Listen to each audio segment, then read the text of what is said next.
যুব ও ক্রীড়া উপদেষ্টা আসিফ মাহমুদ সজীব ভুঁইয়া বলেছেন, সাকিব আল হাসানকে দেশের একজন খেলোয়াড় হিসেবে নিরাপত্তা দেওয়া সম্ভব হলেও জনগণের ক্ষোভ থাকলে সেই নিশ্চয়তা দেওয়া সম্ভব নয়।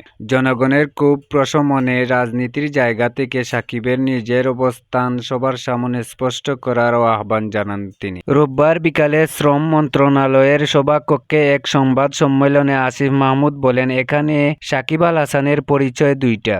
এটা আমাদের খেয়াল রাখতে হবে। খেলোয়াড় হিসেবে একটা পরিচয়, আরেকটা হচ্ছে রাজনৈতিক পরিচয়। উনি আওয়ামী লীগের প্যানেল থেকে এমপি নির্বাচন করেছিলেন। মানুষের মধ্যে এই দুইটা নিয়ে মিশ্র প্রতিক্রিয়া আছে। দ্বাদশ সংসদ নির্বাচনে আওয়ামী লীগের মনোনয়নে ভোট করে মাগুরার এমপি হয়ে সংসদে গিয়েছিলেন বিশ্বসেরা অলরাউন্ডার সাকিব। ছাত্র জনতার আন্দোলনে গত 5 আগস্ট যখন আওয়ামী লীগের সরকারের পতন ঘটে, তখন তিনি কানাডায় সে দেশের ক্রিকেট লিগে খেলছেন। আওয়ামী লীগ সভাপতি শেখ হাসিনা প্রধানমন্ত্রীর পদ ছেড়ে ভারতে চলে গেছেন। দলের জ্যেষ্ঠ নেতারা অধিকাংশই আছেন আত্মগোপনে, কেউ কেউ গ্রেফতারও হয়েছেন। আন্দোলন দমাতে গুলির ঘটনায় অনেকের বিরুদ্ধে হত্যা মামলা হয়েছে। এর মধ্যে একটি মামলায় সাকিবও আসামি। ক্ষমতার পট পরিবর্তনের পর আর দেশে না ফিরলেও বাংলাদেশের হয়ে খেলা চালিয়ে গেছেন সাবেক অধিনায়ক সাকিব। কানাডা থেকে ইংল্যান্ডে গিয়ে খেলছেন কাউন্টি লিগের ম্যাচ। তারপর পাকিস্তানে গিয়ে বাংলাদেশের ঐতিহাসিক টেস্ট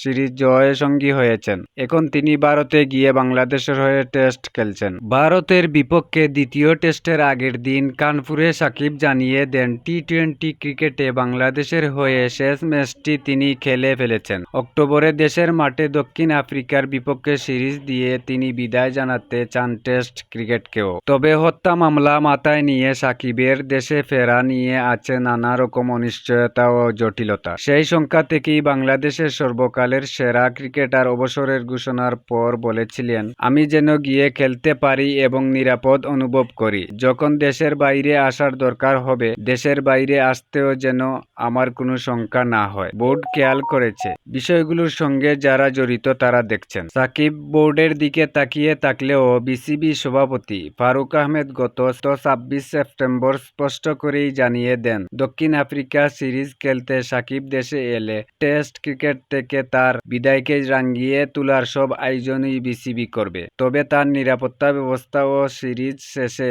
তার দেশ ছেড়ে যাওয়ার নিশ্চয়তা প্রক্রিয়ার অংশ হবে না বোর্ড। রোববার বিকালে সংবাদ সম্মেলনে বিসিবি সভাপতি ওই মন্তব্যের বিষয়ে ক্রীড়া উপদেষ্টার দৃষ্টি আকর্ষণ করেন সাংবাদিকরা। জবাবে তিনি বলেন, গার্মেন্টস কর্মী রুবেল হত্যায় সাকিবের সংশ্লিষ্টতা না থাকলে মামলা থেকে যাতে তার নাম বাদ দেওয়া হয় সে ব্যবস্থা তারা করবেন। এখন খেলোয়াড় হিসেবে আমাদের একজন খেলোয়াড়কে যতটুকু নিরাপত্তা দেওয়ার দরকার, দেওয়ার দায়িত্ব সেটা দেব। দেশে এলে আমরা দেব। কিন্তু ওনার রাজনৈতিক পরিচয়ের কারণে জনগণের মধ্যে যদি ক্ষোভ থাকে তাহলে কি হবে? মনে করেন আমার নিরাপত্তায় 5 জন পুলিশ কনস্টেবল থাকে, একজন গ্যানম্যান থাকে।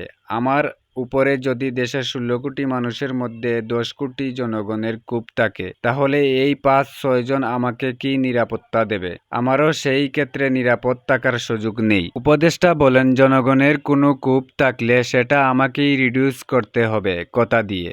আমার যেটা মনে হয় উনাকে উনার বিষয়টা পরিষ্কার করা প্রয়োজন রাজনৈতিক জায়গা থেকে। উনার যে রাজনৈতিক অবস্থান ইতিমধ্যেই মাশরাফি বিন মর্তুজা কথা বলেছেন সে বিষয়টি নিয়ে। সাকিবকে নিজের অবস্থান জনগণের সামনে তুলে ধরার আহ্বান জানিয়ে উপদেষ্টা বলেন, জনগণের পক্ষ থেকে যদি নিরাপত্তার ঝুঁকি থাকে সেটা নিশ্চয়তা কেউ কাউকে দিতে পারবে না। শেখ হাসিনাকেও দেওয়া যায়নি, দেশ ছেড়ে পালাতে হয়েছে। সেই জায়গাটা রাজনৈতিক বিষয়টা পরিষ্কার করা উচিত বলে আমি মনে করি। খেলোয়াড় হিসেবে প্রত্যেক খেলোয়াড়কে নিরাপত্তা দেওয়া আমাদের দায়িত্ব, এটা আমরা পালন করব।